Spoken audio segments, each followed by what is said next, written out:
Assalamualaikum warahmatullahi wabarakatuh.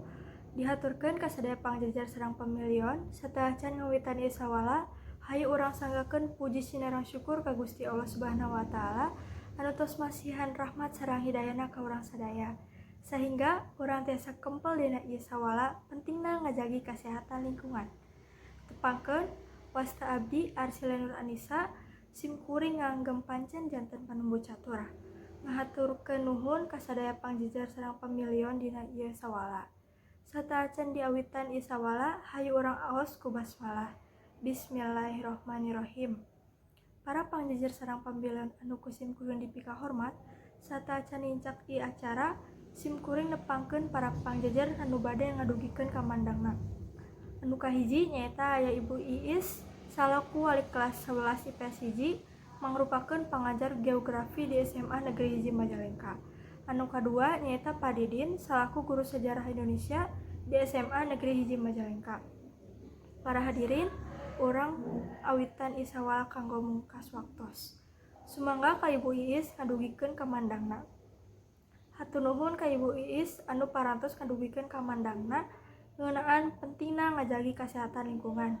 Dina kaayaan ayeuna nyaeta kasebarna virus COVID-19, urang sadaya wajib ngajaga kebersihan diri sareng lingkungan urang. Salah sahijina nyaeta urang ulah micen runtah padu bae sarta ngajagi pola makan urang. Kusabab kitu, urang sieun nularkeun virus COVID-19 eta ka keluarga urang anu aya di bumi. Kumargi kitu, hayu urang lajengkeun wae ieu sawala ka Pak Didin dihaturanan didugikeun kamandangna. Hatur nuhun ka Pak Didin anu parantos ngadugikeun kamandangna.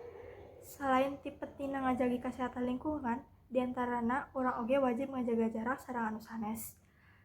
Nyandak antiseptik ka mana-mana, ngan pedah kusabab tos ngalakukan protokol kesehatan anu bener, urang ulah sabebasna wae bisa kaluyuran ka mana-mana. Leuwih hade lamun urang cicing bae di imah lamun teu aya kaperluan anu penting-penting teuing mah. Lamun nya kaluar oge ngagunakeun masker sareng nyandak antiseptik atau hand sanitizer ka mana-mana. Kanggo mungkas waktos, sumangga para pamilyon tiasa didugikeun patarosana. Hatur nuhun ka Eli Nur Laeli anu tos ngadugikeun patarosana ngeunaan kebersihan diri kanggo ngalindungi diri tina virus COVID-19. Sumangga ka Ibu Iis kanggo ngawaleran patarosana. Hatur nuhun ka Ibu anu tos parantos ngadugikeun kamandangna eta patarosan. Leuwih hade lamun urang cicing bae di imah tibatan kaluar lamun teu aya kaperluan anu penting-penting teuing mah. Teu karaos ieu acara teh parantos rengse, alhamdulillah acara lancar tu rengse. Hapunten kasadaya kanggo kalapatan ceros-ceros anu teu ngeunah. Hatur nuhun ka sadaya pangjajar sareng pamilyon anu tos parantos masihan waktosna kanggo ieu acara.